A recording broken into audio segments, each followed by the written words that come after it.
నిరాశను నెట్టి అవతల పడేసాయి, కృంగుబాటు నెట్టి అవతల పడేసాయి. ఆయన ఉన్నాడు. ఆయన బాహుబలం నీ మీద చూపిస్తాడు, నిన్ను బయటికి తీసుకొస్తాడు. మొదటిది ఏంటి? జ్ఞాన విషయంలో బలహీనత లేదా క్యారెక్టర్. మొదటిది క్యారెక్టర్ విషయంలో బలహీనలో, రెండవది జ్ఞాన విషయంలో బలహీనలో, మూడవది శరీర బలహీనత అండి. వామ్మో, మర్చిపోయినారా? మూడు. నాలుగోది నిరాశ, సాతాను కలిగించేటువంటి కృంగుబాటు అనే బలహీనత. అన్నీ బాగానే ఉంటాయి. కొంతమంది ఊరికని దిగాలుగా కూర్చుంటారు. ఎప్పుడన్నా చూడ మొఖాల్లో కళా కాంతి ఉండదు. మొఖాల్లో ఎప్పుడు ఏదో నిరాశ, నిస్పృహ. సాతాను చేసే మోసం అది. అందుకే దీనికి వ్యతిరేక పదం ఆత్మ ఫలములో చెప్పాడు. అయితే ఆత్మ ఫలమేమనగా గలతీ పత్రిక 5:22లో ఆత్మ ఫలమేమనగా ప్రేమ, రెండవది సంతోషం. సంతోషం నీకున్న దానిలోనే, నీ ఉన్న స్థితిలోనే దేవుని బట్టి నువ్వు సంతోషంగా ఉంటూ నేర్చుకో. హల్లెలూయా. సాతాను నిరాశలు తెస్తాడు. అందరిని చూడు, నిన్ను చూసుకో, వాళ్ళు అలా ఉన్నారు, వీళ్ళు ఇలా ఉన్నారు, నువ్వు ఎలా ఉన్నావు, నీ బతుకెందుకు ఇట్లా ఉంది అని వాళ్ళని వీళ్ళని చూపించి, నేను నీకు చూపించి ఈ లూసిఫర్ చేసే పనులన్నీయే. అన్నీ బాగున్నా సరే నిన్ను నిరాశలోకి నెడుతుంటాడు వాడు. నీకున్నంతలో నువ్వు మంచిగానే ఉన్నావు, దేవునికి స్తోత్రం.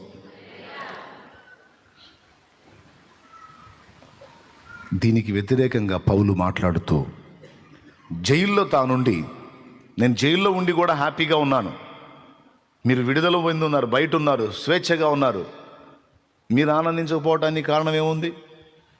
మీరు చింతపడి కృంగిపోవడానికి కారణం ఏముంది? దేనిని గూర్చి చింతపడకుడి కానీ ప్రతి విషయమును గూర్చి కృతజ్ఞతాపూర్వకముగా ప్రభువునకు విజ్ఞాపన ప్రార్థన చేసి అన్ని అప్పజెప్పండి. అప్పజెప్పి మేమేం చేయమంటావయ్యా? ప్రభువునందు ఆనందించండి, మరలా చెప్పుదును ఆనందించండి. 2 సార్లు చెప్పాడు. ప్రభువునందు ఆనందించు, ప్రభువులో సంతోషించు, ప్రభువులో పరవశించి పాడు, ప్రభువులో పులకించు, తన్మయించు, సంతోషించు, ఉల్లసించు, ఉత్సహించు. ప్రభువునందు ఆనందించటం వలన మీకు బలం కలుగుతుంది.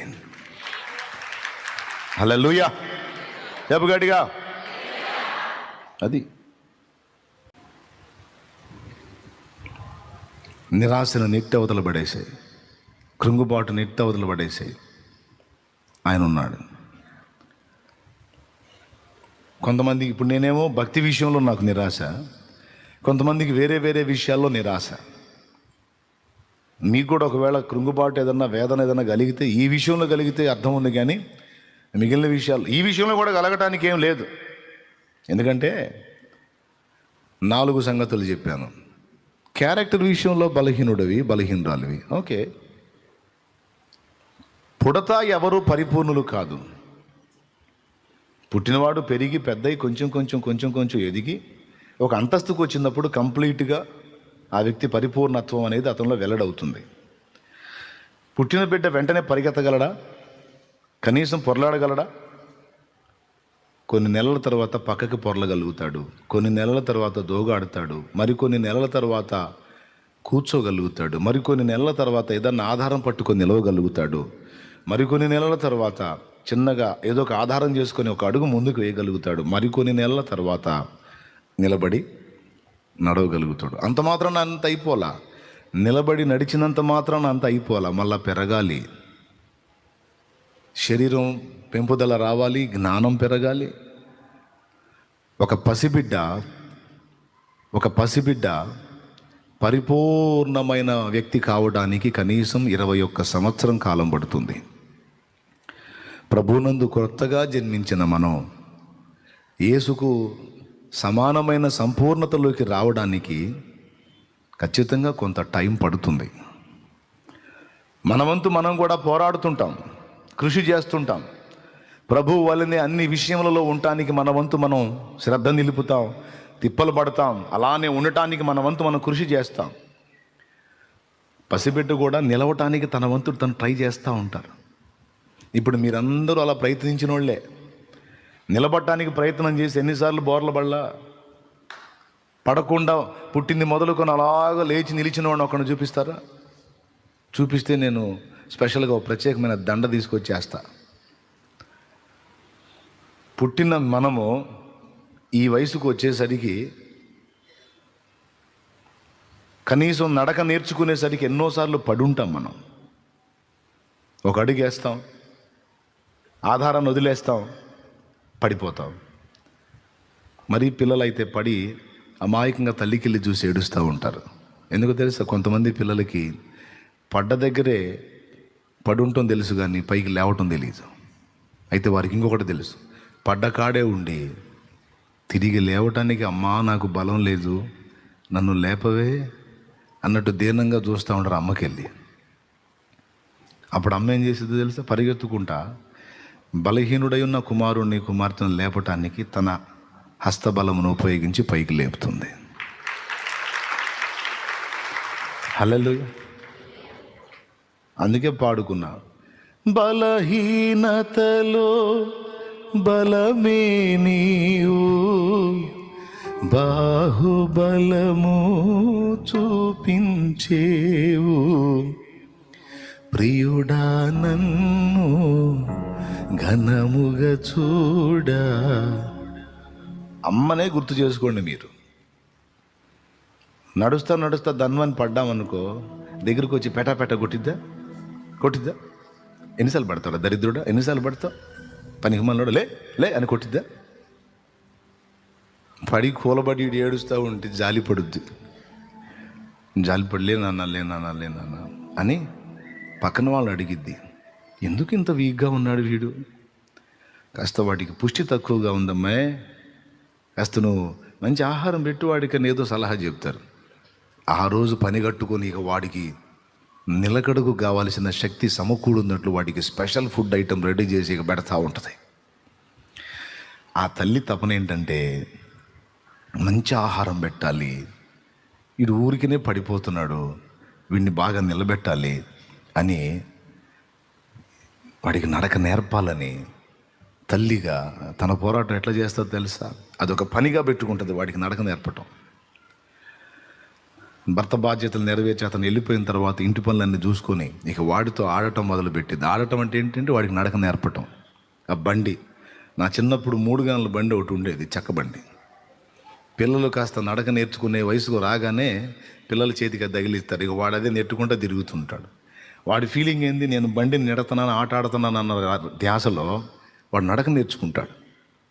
ఎంతమంది నడిపారు 3 గంటల చెక్కల బండి? అందరూ నేను నడిపారా? గుర్తుందా మీకు? అంతే. తల్లిని ఊహించండి, పడ్డబిడ్డకి చేయందించి లేపి 4 అడుగులు వెనక్కి వెళ్ళి, అదిగో ఇప్పుడు నిలబడ్డావు, ఇప్పుడు వస్తున్నావు, దా దా దా దా వస్తావు దా. నువ్వు నేర్పలేదా నీ బిడ్డకి? తల్లి నువ్వు చెప్పు, నేర్పలేదా? తమ్ముడా నువ్వు నేర్పలేదా?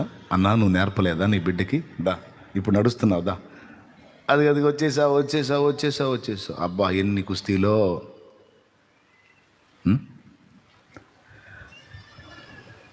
మొత్తం మీద ఆమె ఆశ ఏంటంటే వాడు నిలవాలి, తనలాగా నిలవాలి, తనలాగా నడవాలి, తనకంటే ఘనంగా ఉండాలి.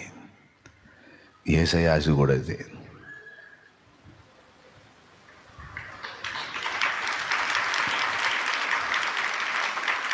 నువ్వు ఊరికనే జారిపోతున్నావు, ఊరికనే పడిపోతున్నావు, ఊరికనే కృంగిపోతున్నావు, అసలు ఏంటి నువ్వు అని విసిగించుకోడు. బాధపడవాకు, నేనున్నాగా. నీకు చేత కాకపోతే నేను నడిపిస్తా, నా చేతిని అందిస్తా. నడుస్తావు, నిలుస్తావు, గెలుస్తావు. ఎప్పటికీ యేసయ్య హృదయంలో ఉన్న ఆశ ఒక్కటే, నువ్వు ఘనంగా ఉండాలి, నువ్వు ఘనంగా ఉండాలి. నిన్ను ఆధారం చేసుకొని ఆయన ఘనత పొందాలనేది సెకండ్. అసలు ఒక తండ్రిగా ఆయన మనకు ఒక తల్లి, తండ్రి, అన్న, ప్రియుడు, అన్నీ ఆయనే. అన్నీ ఆయనే అయిన ప్రభు హృదయంలో ఉన్న గొప్ప వాంఛ ఏంటంటే, ఆయన ఆల్రెడీ గనుడు, ఆయన ఆల్రెడీ గొప్పోడు. మరి ఘనుడైన తండ్రి, గొప్పవాడైన తండ్రికి బిడ్డ విషయంలో ఏముంటుంది?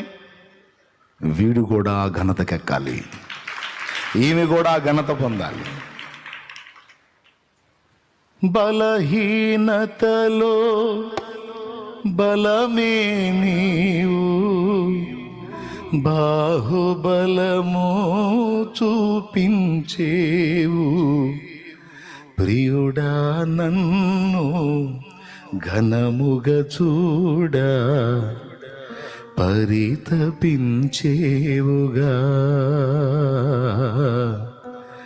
ప్రేమానిధి నీవేగా. నిజంగా మనం ఎవరినైనా ప్రేమిస్తే వాళ్ళని అడ్డం పెట్టుకొని మనం ఘనం పొందాలనుకుంటామా, లేకపోతే వాళ్ళని ఘనపరచడానికి ఇష్టపడతామా? మనలో మన మాట మీరు చెప్పండి. వాళ్ళు ఘనంగా ఉంటే చూడాలని ఆశిస్తామా? 7 సార్లే మనమే ఘనంగా ఉందాం అనుకుంటామా?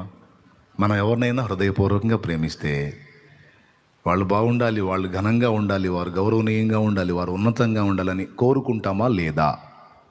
కోరుకుంటాం అంటే చేతులు ఎత్తండి. కొంచెం ఎక్సర్సైజ్ లాగా ఉంటుంది. దేవునికి స్తోత్రం, హల్లెలూయా. ఇప్పుడు చెప్పు, యేసయ్య నిన్ను ప్రేమిస్తున్నాడా లేదా?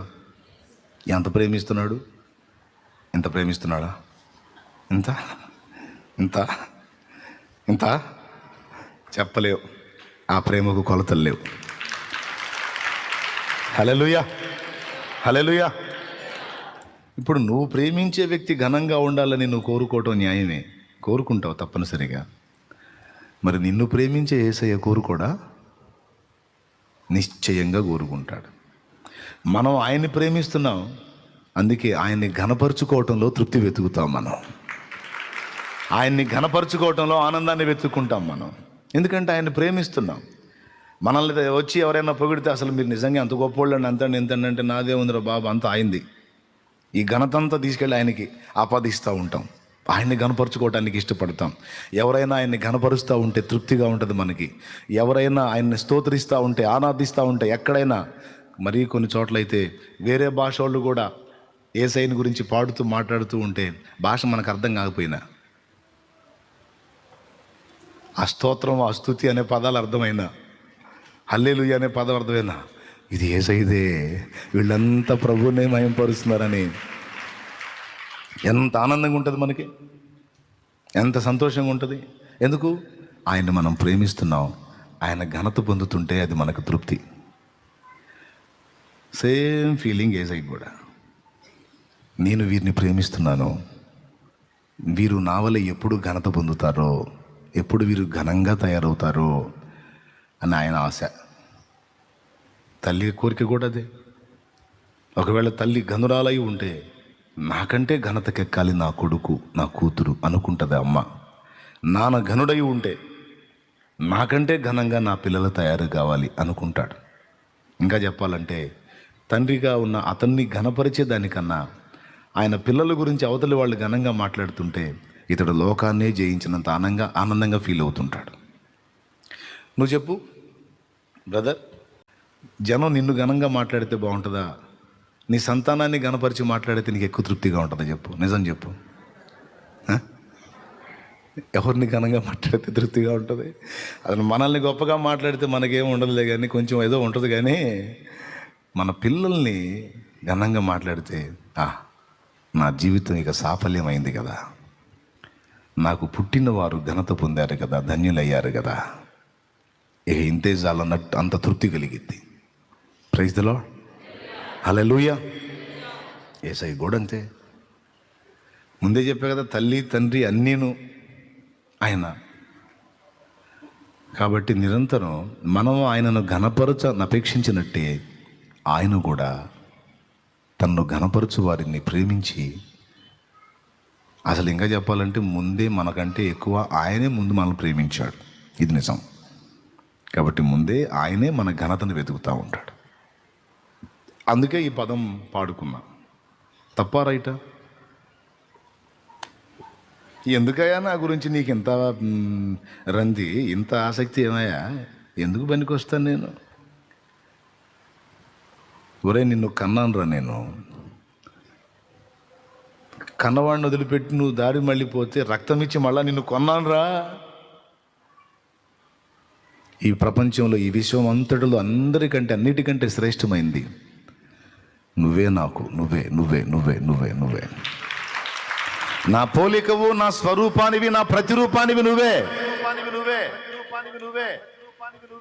అది దేవుడు చెప్తున్న మాట. ప్రపంచం వల్ల నేను విశ్వం అన్నా. విశ్వం.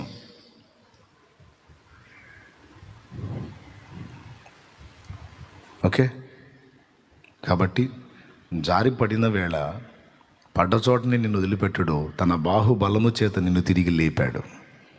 అలా ఎన్నోసార్లు నువ్వు పడ్డావు, ఆయన లేపాడు. పడ్డావు, లేపాడు. ఇప్పటికి కూడా పడుతున్నావు, లేపుతున్నాడు. పడుతున్నావు, లేపుతున్నాడు. నీకేదో మొత్తానికి ఏదో నరాల జబ్బు వచ్చినట్టుందని ఇప్పుడు మళ్ళీ నరాల బలం కోసం, ఎముకల పుష్టి కోసం వాక్యంలోనే కొంచెం శ్రేష్టమైన వాక్యాహారం పెట్టి పుష్టిని ఇవ్వటానికి ఆయన సిద్ధపడి ఉన్నాడు. చేస్తున్నాడు ఆ పనే ఇప్పుడు. దేవునికి మహిమ. మొత్తం మీద ఒకటైతే నిజం, నిన్ను నిలబెట్టిన దాకా నిద్రపోడు. హల్లెలూయా, హల్లెలూయా. ఏముంది, ఒక పాటే కదా. చూడు, దాని వెనక ఒక ప్రసంగం ఉంది. దేవునికి స్తోత్రం. ఇప్పుడు అందరూ పాడండి. బలహీనతలో బలమే నీవు, బాహుబలము చూపించేవు, ప్రియుడా నన్ను ఘనముగా చూడ పరితపించేవుగా,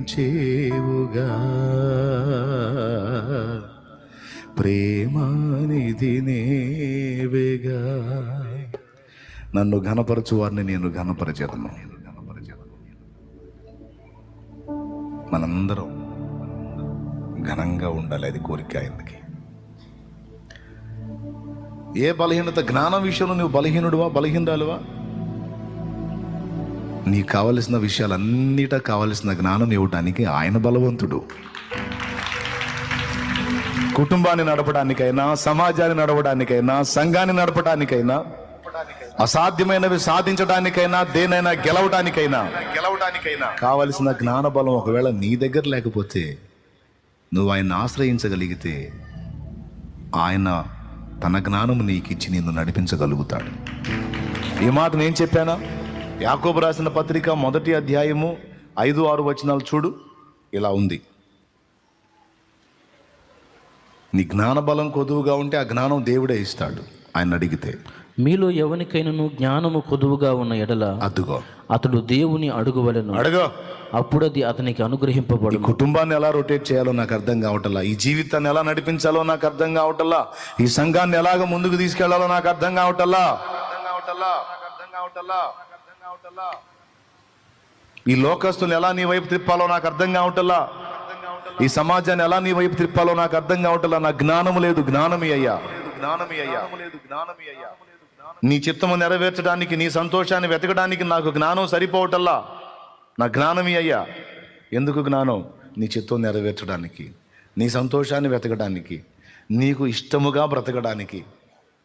నాకంత జ్ఞానబలం లేదు ప్రభువా, బుక్ అవుతున్నాను.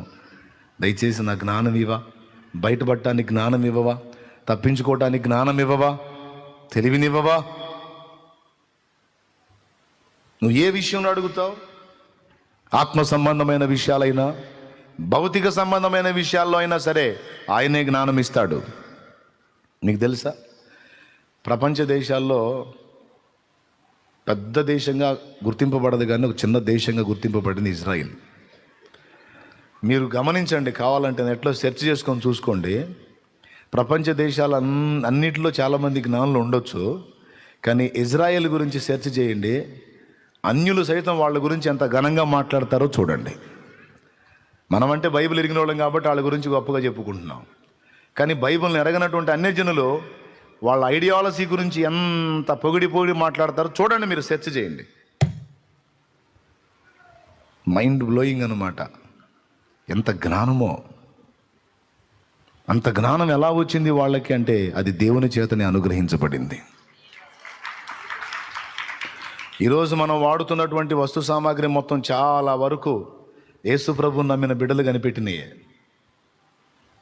మన చొక్కాయికున్న బొత్తం దగ్గర నుంచి ఇది కుట్టిన మిషన్ దాకా, నేను పట్టిన మైకు దగ్గర నుంచి పెట్టిన కళ్ళజోడు దాకా అన్నీ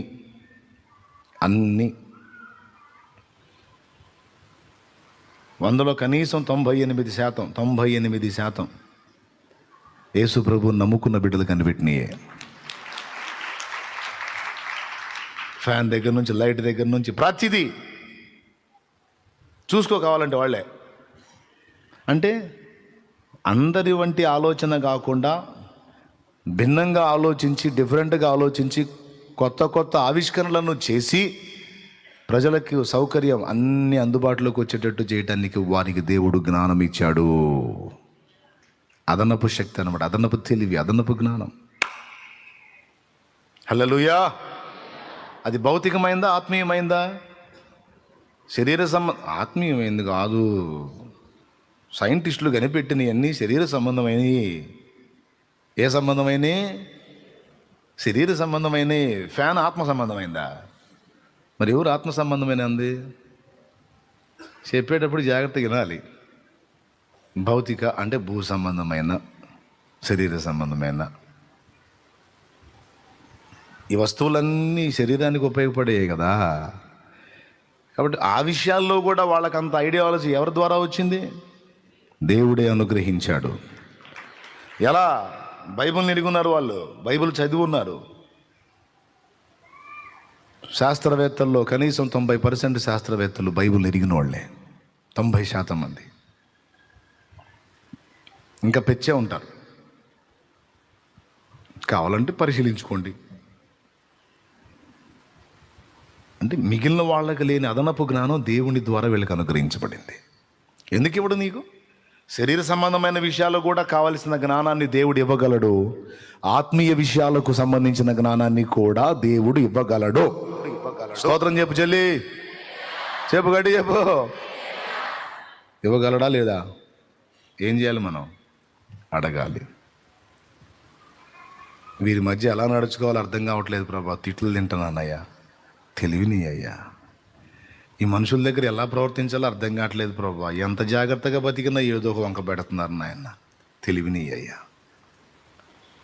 ఎవరి ఎదుట ఎలా ప్రవర్తించాలో, సాతాను వేసే ఉచ్చులను ఎలా తప్పించుకోవాలో, శత్రువు చేసే మోసాన్ని ఎలా చిత్తు చేయాలో, ఏ ఘట్టములో ఎలా ఆలోచించాలో, ఏ ఘట్టంలో ఎలా వ్యవహరించాలో, ఏ సన్నివేశంలో ఎలా ప్రవర్తించాలో నాకు తెలివి లేదు ప్రభా. జ్ఞానమి అని అడుగును, తప్పకుండా దేవుడు అనుగ్రహిస్తాడు. తనను అడుగు వారికి నిశ్చయముగా ఆయన అనుగ్రహించును. చదువు కావాలంటే అక్కడే చూడు. మీలో ఎవరికైనాను జ్ఞానము కొదువుగా ఉన్న ఎడల, ఫలానా దానికి సంబంధించిన జ్ఞానం అన్నాడా? శరీర అవసరాలకు కావాల్సిన జ్ఞానం అన్నాడా? ఆత్మీయ అవసరాలకు కావాల్సిన జ్ఞానం అన్నాడా? నో, జ్ఞానం అన్నాడు. అది దేనికి సంబంధించింది ఆయన? స్తోత్రం. నూనె రాసి ప్రార్థన చేయాలి అన్నాడు. శనగ నూనె చెప్పలా, కొబ్బరి నూనె చెప్పలా, నువ్వుల నూనె చెప్పలా, ఇంకొక నూనె చెప్పలా. నూనె రాసి ప్రార్థన. ఇక ఏ నూనెైనా వర్తిస్తుంది దానికి. జ్ఞానము కొదువుగా ఉంటే అంటే దేనికి సంబంధించిన జ్ఞానమైనా చదువు. అతడు దేవుని అడుగువలను, అడుగు, అప్పుడు అది అతనికి అనుగ్రహింపబడును. ఆయన ఎవరిని గద్దింపక అందరికి ధారాళముగా దయచేయువాడు. ఆ తర్వాత అయితే అతడు ఏమాత్రము సందేహింపక విశ్వాసముతో అడుగువలెను. సందేహించువాడు గాలి చేత రేపబడి ఎగిరిపడు సముద్ర తరంగమును పోలియుండును. అట్టి మనుషుడు విమనస్కుడై తన సమస్త మార్గముల యందు అస్థిరుడు గనుక ప్రభువు వలన తనకేమైనను దొరుకునని తలంచుకొనరాదు. దేవునికి మహిమ. దేవుని నువ్వు ఏదడిగినా, ముఖ్యంగా జ్ఞానం, దేవుని నువ్వు అడిగేటప్పుడు ఏ మాత్రం సందేహం లేకుండా అడగమన్నాడు. సందేహించువాడికి దొరకదన్నాడు. కాబట్టి దేవుని ముందుకు వచ్చినప్పుడు ఇదిగో ఈ జ్ఞానం విషయంలో నేను బలహీనుణ్ణి. అందరూ ఒకసారి స్తోత్రం చెప్పండి, గట్టిగా చెప్పండి. ఈ క్యారెక్టర్ విషయంలో బలహీనుణ్ణి, ఈ శరీర రుగ్మతల విషయంలో బలహీనురాల్ని, ఈ వ్యాధి నుంచి బయటపడలేకపోతున్నా ప్రభువా. 4వది, అపవాది నన్ను నిరాశలోకి నెట్టేస్తున్నాడు, కృంగుబాటులోకి నెట్టేస్తున్నాడు, రకరకాల కారణాలు చూపించి నన్ను మోసగించి ప్రతిసారి నా మైండ్ని డిస్టర్బ్ చేస్తూ ఉన్నాడు. ఈ పరిస్థితులన్నిటి నుంచి తప్పించుకోవటానికి కావలసిన జ్ఞానము, బయటపడడానికి కావలసిన జ్ఞానం నాకు ఇయ్యయ్యా అని నువ్వు అడిగితే తప్పకుండా ఇస్తాడు. సందేహం లేకుండా నువ్వు అడగాలి. హల్లెలూయా. ఆయన బాహుబలం నీ మీద చూపిస్తాడు, నిన్ను బయటికి తీసుకొస్తాడు.